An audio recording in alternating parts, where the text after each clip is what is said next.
Welcome back to another video. It's a big day today. So the display that I've been working on down here for the Japanese cityscapes is finally done. I can't wait to show you guys what I've been working on. But before I get started today, I want to give a huge shout out to today's sponsor, WeBrick. Today's episode is sponsored by WeBrick. Is the high cost of Lego bricks keeping you from completing your dream build? WeBrick helps Lego creators realize their dream builds by offering high quality, Lego compatible bricks at a reasonable price.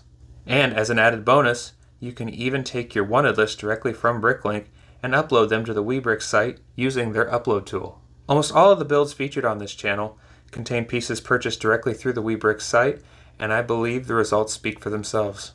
If you want to try some out on your next build, click the link in the description below to learn more, and use code WeBrick354 to get 12% off your first order. Now, back to the build. Again, really quick before we get started, I just wanted to say, about 85% of all the bricks you'll see in these builds was provided either through myself purchasing through WeBrick or WeBrick actually stepping in and helping us out with the parts. And that's been such a huge game changer for me.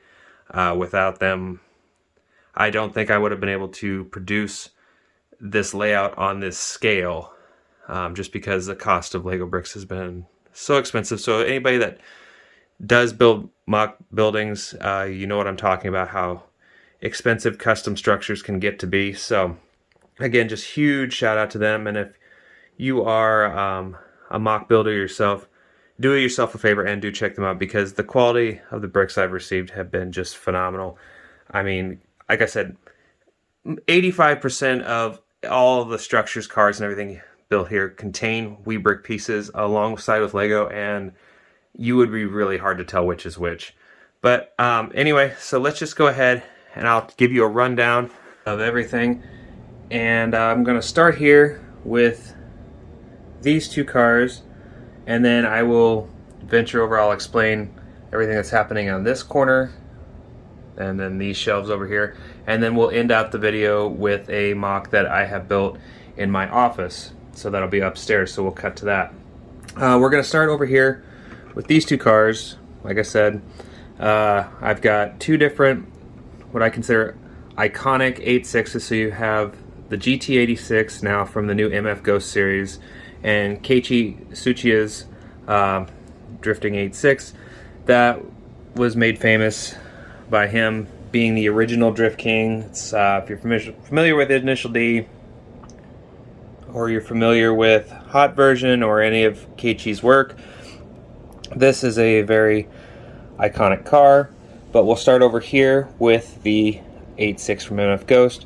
And this was something, I found some GT86 instructions on Rebrickable, and I have went ahead and made the custom 8.6 vinyl decals for it, as well as, if you look at the rims, they're traditional Speed Champions rims, but with the exception of this red ring. And that red ring was created just by me measuring the lip of the rim and creating a vinyl ring out of cut vinyl. You also have license plates front and rear, and overall it's just a nice little display piece for that. And then we'll move over to Keiichi Tsuchiya's 8.6, which features the iconic green carbon fiber hood, authentic license plate decals, racing sponsorship decals, and then these custom Workmeister 3D printed wheels that I've painted. They're a different color, and they're a little, you'll notice that the rears are a little bit deeper offset than the fronts.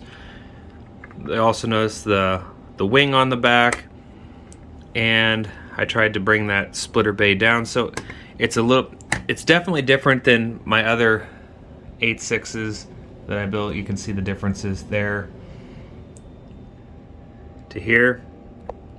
And I just wanted to try and capture as many authentic details as I could from the actual car that it was based on. So these are these two models, and they just live on this shelf up here. And with that, I think we'll move on to these shelves over here, and I'll walk you through the details. A lot of these maybe repeat details. And if you want to see anything more in depth, just check out my older videos. So you've seen the Initial D stuff. If you haven't seen the Initial D video where I walk through showing you the ins and outs of all this build, I go through it in incredible detail for the cars, the teams, the builds there, the wiring I did for this series, the custom builds that were done for this one. So do check that out as well. And then over here on the shelf, this far shelf, you've got the Lego Japanese bonsai tree, the CaDa built brick heads for the Initial D characters, one little small mock with the Stage 5 battle between Ryosuke and Rinhojo, the R32, and the final stage FC. Then this CaDa built, I would just call it a display piece.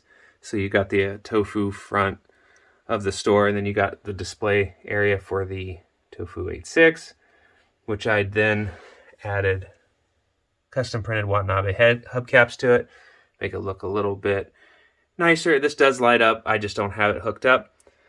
And then the Usi parking lot, which I do have lit up with the provided USB light, and then both of the RX-7s from the Red Sun. So that was all provided from CaDa. The changes I made to this main shelf here, as I added a little bit of a border for the top of Mount Akina, so I wanted it to kind of match all the different mock plates. So I gave it a border as well, shortened it about 4 studs so it's a little bit less deep, but it makes it look flush and it matches the rest of the mock layouts. The other thing I did for this particular series is I moved the Wangan Midnight display up from the bottom shelf to this middle shelf here, shortened it by about half.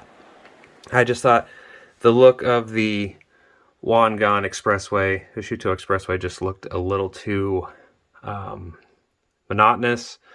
So I took out a couple of the vehicles. I kept the big semi as like a background piece, and then I just decided to put all 4 character cars up front in more of a display type style, so you could actually see the minifigures for each character. And then I ordered a set of different Watanabe wheels for the Devil Z, and then I went ahead and painted them with that contrasting anthracite color. These are just a little bit larger diameter, and I think they fit the model a little bit better. But you still got the custom overhead sign graphics and stuff like that. It's just a little bit more condensed version of the display, which allowed me to add another piece at the bottom, which was my goal here.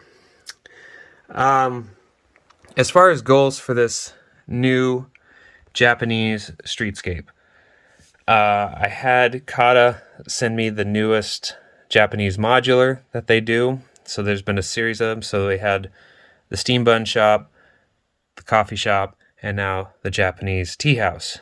And so when they sent me the tea house, I knew I wanted to do like a traditional modular cityscape featuring the Japanese buildings. So I ordered a copy of the Steam Bun Shop and the coffee shop, even though I have a copy up here, because I really wanted to be able to display the fronts of these buildings a little bit better, make them a little more prominent, other than just being like filler in my other diorama. And the purpose of this whole one is I kind of wanted to feature some of the places I've seen in Mighty Car Mods. Now, Mighty Car Mods has done a lot of different visits to Japan, and they've been around on YouTube for such a long time. They were one of the earlier influences I had that kind of exposed me to Japanese culture. And so I kind of wanted to do just a kind of a tribute cityscape of places that they've shown in their series, just kind of incorporate a few like Easter eggs into that. And you can see I went through and created little custom minifigures for both Marty and Moog. They're down here at the Family Mart. and enjoying their little 1,000 lemons. If you ever watch the show, you'll see that on one of their first trips to Japan, they tried different little convenience store food, and the 1,000 lemons is something they kind of have made a tradition of enjoying every time they go. And so that's why I placed them in front of the Family Mart. It's one of the places they stop and frequent when they are traveling to Japan. And speaking of traveling to Japan, they also go and they get and import cars all the time. So this is their last one that they went and got. So this is the RX-7 you saw in Turbos and Temples 3. And you've got custom printed wheels to match with the blue anodized lug nuts. So I put that one out in the front. And if you go over to the garage here, you'll see Moog's now RB swapped 240 sitting over here as well. So I gave each of the characters one of the cars that they went to Japan specifically to get an import. So that's kind of a neat little Easter egg that I've thrown in here as well. We'll start over here at this side of the layout. So the goal for this entire modular scene was to start very urban and then move just a little bit more rural, and not so much rural in the sense of going out in the countryside, but so it kind of is more condensed on the left side of the layout and then kind of opens up. So it's a little bit more exposed, a little less claustrophobic towards the right side of the diorama. So in the far left side, you have this custom little built sushi shop in the far left-hand corner. Nice little narrow but tall modular. And you can see that there's a kitchen and a sushi chef working in the bottom here. Then you have a little restaurant that's shoved way, way in the back, and it's really hard to get good detail on that, but it's hidden in a little alleyway. So there's just enough room for a minifigure to be able to squeeze in there to get himself a late night snack. And that's pretty indicative of if you go down to some of the more populated areas of Japan. Everything is very close together, and I think just having a little bit of that in this display is kind of a neat tribute to that. And then you have this little novelty stand selling little trinkets. So you got the Unikitty balloon, and Japan has always been famous for its little characters. So you've got a little character out front, even though it's a monkey, and you mostly see cats and stuff like that. But I thought it was a neat little kind of Easter egg to have hiding down in this little meeting area. It's a little city center area. And then you have the coffee shop with its little details. Moving on to the Japanese tea house, and you can see that there's details on the main level and the upper level. And the walkway that borders the road, I wanted to add the cherry blossom tree, which is very traditional for Japan. And I just thought the pink itself added a really nice pop of color that stands out in front of all these different buildings. So I just love having that pop of color at the front. Really catches your eye. And then back here, we have just a traditional Japanese kind of warehouse, store parts. It's a little more run down, but it does have another vending machine, which are very popular and all over Japan. Some Japanese graphics. And then just this little carport that comes to the corner here. All of the graphics, to create this one in particular, I looked at different Japanese storefronts, ran through some Google searches, Instagram searches, found some cool graphics I could at least get a front shot of, manipulate them in Photoshop, and then had them printed out. And then you've got the little AC unit on top of the awning there. The brick-built road extends out, and then it finishes up the diorama on this side with the Lego Up Garage. And for those of you who don't know what Up Garage is, it is a aftermarket parts haven in Japan. So you can buy new parts, you can buy used parts, everything from like stereo electronics to wheels to aftermarket upgrades, suspension seats. It's just an aftermarket parts warehouse heaven for any car enthusiast. And I was ever exposed to Up Garage watching a Mighty Car Mods film. So I did definitely want to recreate this. I looked at a bunch of different Up Garages, and this was like one of the originals. So I kind of wanted to model it after that. So you've got the Up Garage decals, top and bottom. Then the symbols for like some of the stuff you can get inside Up Garage. You'll see these on the outside of a lot of their stores. I had to recreate these in Illustrator, the little icons, so I could plant them on the bricks. You've got a little K truck back here, loading up with some wheels. And you can see that there's all kinds of parts on the shelves inside the Up Garage. Some banners out front. And then a line of custom wheels. So I had GT Creator Cars. You can find him on Instagram. He's made all of my custom wheels up to this point. I sent him a list of different like iconic Japanese wheels that I wanted him to try and recreate. So you got like the Hoshino Impulse. You've got the RPF1 N keys. You got SSR Longchamps, SSR Saber Sharks, the Workmeisters, a whole bunch of different iconic Japanese wheels. You got the Watanabe RS in the corner. And so not only is this a great place for me to store these different wheels, but I can change out the displays. And if I build more cars in the future, I can just grab from this pile of wheels. But it's a great way to store these wheels. It's a great way to display these wheels. So this was probably one of my favorite mods and mocks that I've done so far.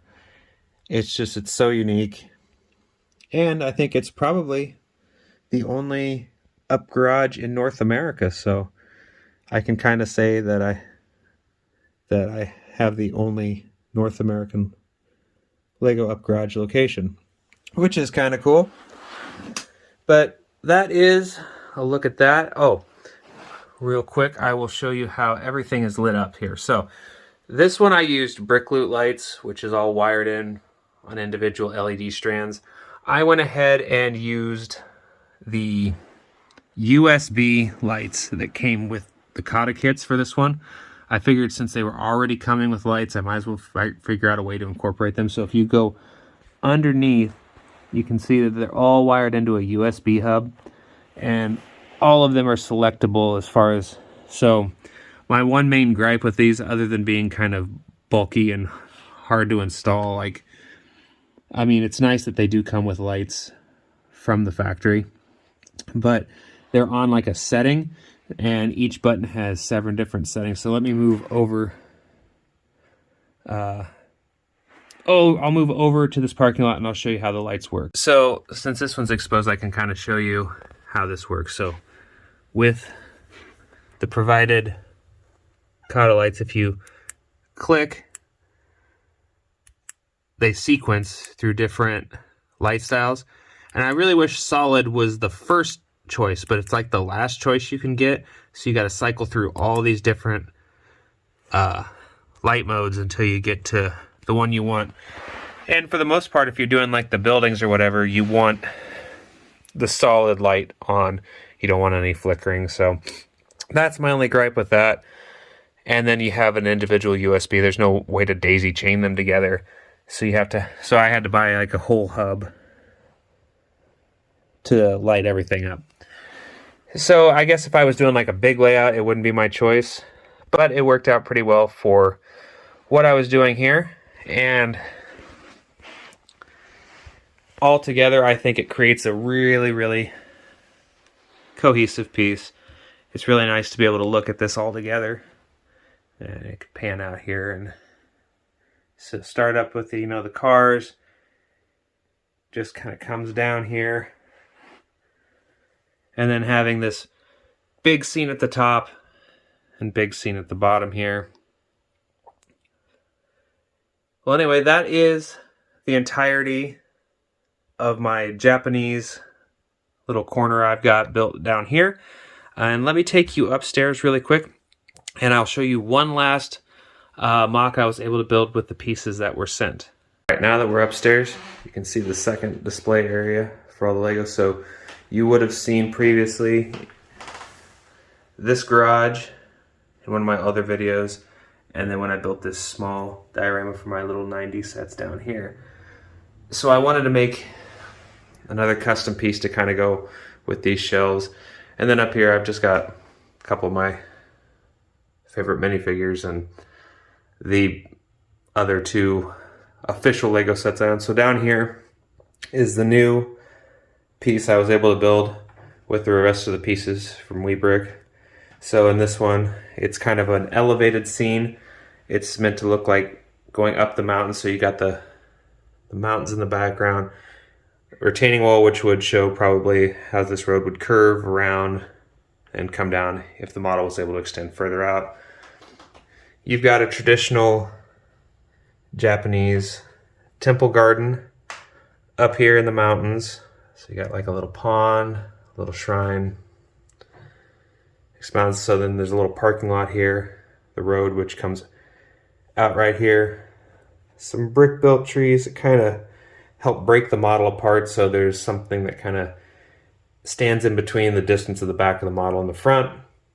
And then there's this little speed shop I built on the other side. And you can see I did custom Yokohama Advan graphics. It's got a 240Z being worked on in the shop. Then there's the flatbed wrecker with the 240SX on top with the custom Advan RS3 wheels. Going down, you got a little K van right here with some custom painted wheels just for a little bit of a added theme. So I figured since we were doing more of a custom shop up here, everything should kind of have that custom feel to it. And then there is my custom CaDa racer based on a 70 Celica.